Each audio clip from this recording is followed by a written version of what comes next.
से बोली पंघाड़ी वाली मैया की जय माँ काली बरावत।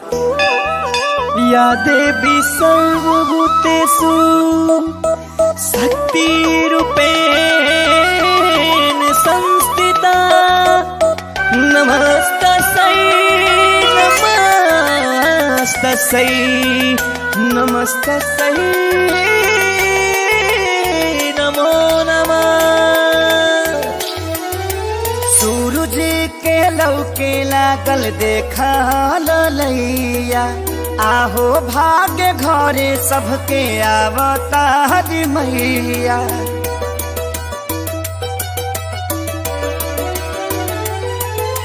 सूरज के लौके लागल देखा ललैया आहो भाग्य घरे सबके आवतार मैया। अब करा जन दे भइल पूजन के बे जनी जियरा छाछा नावा हाली दूध लेके आव गैया के आरती उतारा मैया के पौआ पखारा मैया के। बड़ी भागे आईली माता रानी हो सेवा में खड़ा हो पानी हो।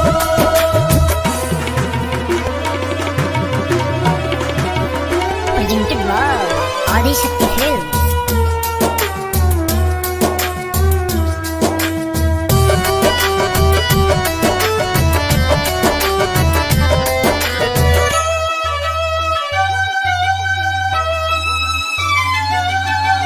आचार से केहू पगरी से तो जब बाहर यही है जौना डगरी से।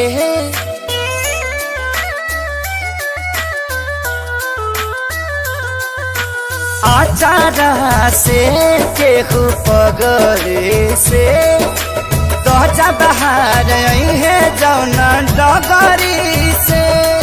अरे सेवा में न कर कमी होके खूबसूरत मम्मी कहे से कि मैया सुकुवारी सुकुवारी सुकुवारी हई। अब करा जन दे भइल पूजन के बे मालिन के बोलाव अढ़ौल तू चढ़ाव पैया पे आरती उतारा मैया के पौआ पखारा मैया के। बड़ी भागे आईली माता रानी हो सेवा में खड़ा हो पानी हो।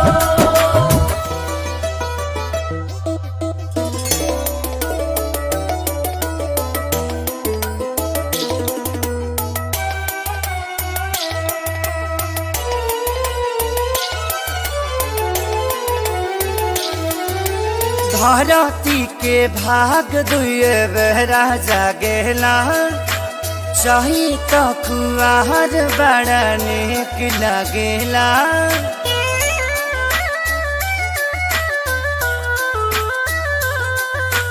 धरती के भाग दुए बेरा जागेला चाही तो कुआर बड़ा नेक लगेला।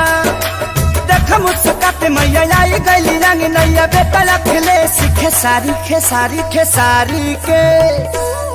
अब करा जन दे भइल पूजन के बे पुरैन पात लेके आव छाक लवंग जुटाव जैया के आरती उतार मैया